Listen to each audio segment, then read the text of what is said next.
এবং এই নতুন করে স্পোর্টসের মাধ্যমে প্রথমত হচ্ছে যে আমরা আমাদের জাতিকে সুস্থভাবে গড়ে তুলতে চাই। দ্বিতীয়ত হচ্ছে, আপনারা জানেন যে আমরা সবাই, বিশেষ করে যারা ছোট ছোট বাচ্চা রয়েছে, আমাদের ছোট ছোট সন্তানরা রয়েছে, প্রত্যেকেই কিন্তু ডিভাইসের প্রতি অনেক বেশি আসক্ত হয়ে গেছে।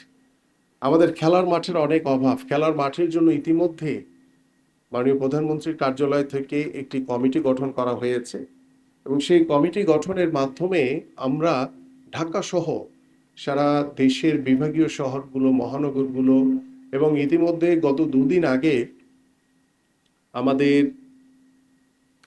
৩০০ জন সংসদ সদস্য এবং আমাদের সংরক্ষিত আসনের যারা সংসদ সদস্য রয়েছে তাদের কাছে আমার ব্যক্তিগত ডিউ লেটার পাঠানো হয়েছে যে প্রত্যেকটি ইউনিয়নে আমরা একটি মাঠ তৈরি করতে চাই।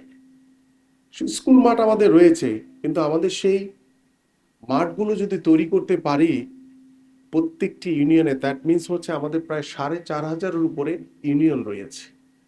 সে প্রত্যেকটি ইউনিয়নে যদি একটি করে খেলার মাঠ থাকে, তখন আমরা আর বলতে পারবো না যে না, আমাদের তো খেলার মাঠ নেই। কারণ বিগত সময় আমরা দেখেছি যে যেখানেই খালি জায়গা ছিল সেখানে স্থাপনা তৈরি হয়েছে। বাট বর্তমান সরকারের চিন্তা হচ্ছে যে যেখানেই খালি জায়গা থাকবে সেখানে আমরা একটি খেলার উপযোগী মাঠ তৈরি করতে চাই, যাতে আমাদের প্রত্যেকটি সন্তানরা যাতে সেই মাঠে যাতে খেলতে পারে।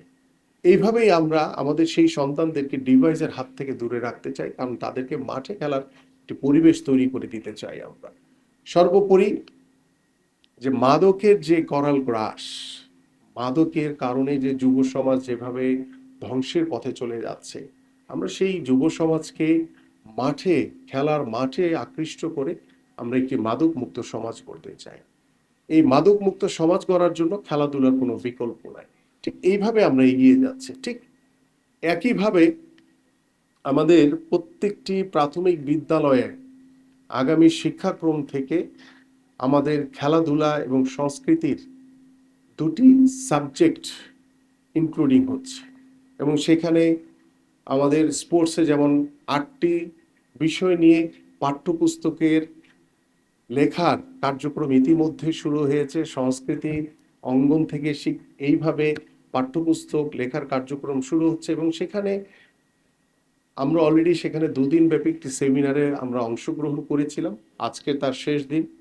এইভাবে কিন্তু আমরা চেষ্টা করছি যে কিভাবে আমাদের খেলাধুলা সাংস্কৃতিক চর্চার মাধ্যমে আমাদের যুব নারীদের কাছে আমরা একটি শৃঙ্খলাবদ্ধ, একটি সুন্দর, সুষ্ঠু, শান্তিপূর্ণ, মননশীল এবং ধৈর্যশীল, বিশেষ করে আমাদের যুবকদের এই যুবনিধিতে আমি আশা করি যে ধৈর্যশীল কিভাবে হওয়া যায়, কিভাবে নিজেকে ধৈর্য ধারণ করে আমরা একটি সমাজের পরিবর্তন করতে পারি, কিভাবে আমাদের পরিবারকে একটি অটুট বন্ধনে আকৃষ্ট করে রাখতে পারি,